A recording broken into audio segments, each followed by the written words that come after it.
explain a little bit about the human stress response. So as an integrative health coach, this is something I talk with all my clients about.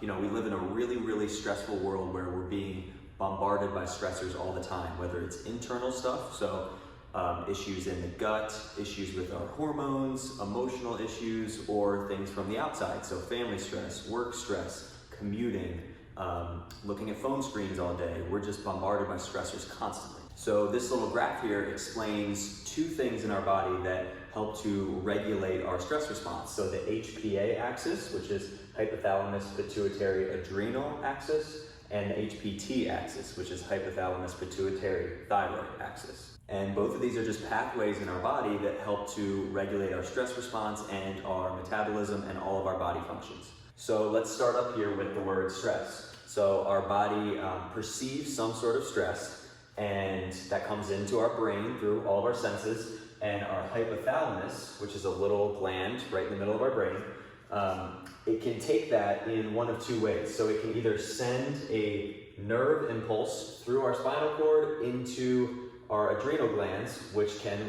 release epinephrine. So this is our short-term stress response, meaning we're in a stressful situation and we have to deal with it quickly. So we get epinephrine released into our bloodstream, and that increases our heart rate, blood pressure, alertness, and it gets us ready to deal with that stressor. So under that low-grade long-term stress, our hypothalamus tells our pituitary gland that there's a stressor going on, which sits right underneath our hypothalamus. And then the pituitary gland tells our adrenal gland to release mineralocorticoids and glucocorticoids. And the important glucocorticoid here is cortisol, which you might have heard of as a really important stress hormone. So when our body's constantly under stress and constantly secreting aldosterone, cortisol, and other stress hormones, we retain sodium, our blood pressure increases, we have glucose that's constantly coming out of our liver, leading to high blood sugar, diabetes.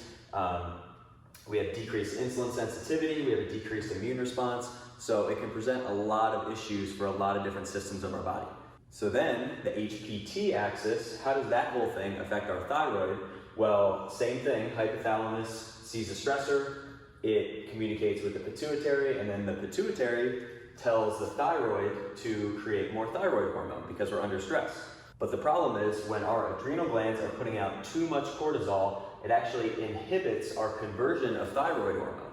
And again, thyroid hormone, really important for all kinds of different metabolic processes in the body. So a lot of people deal with a lot of different thyroid issues, one of the biggest ones being hypothyroidism.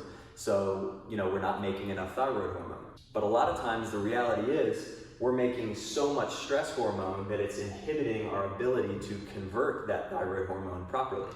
So like I always say, we need to treat the root cause of the issue, which is the stressor. It's not that the glands are broken or your thyroid isn't working well enough.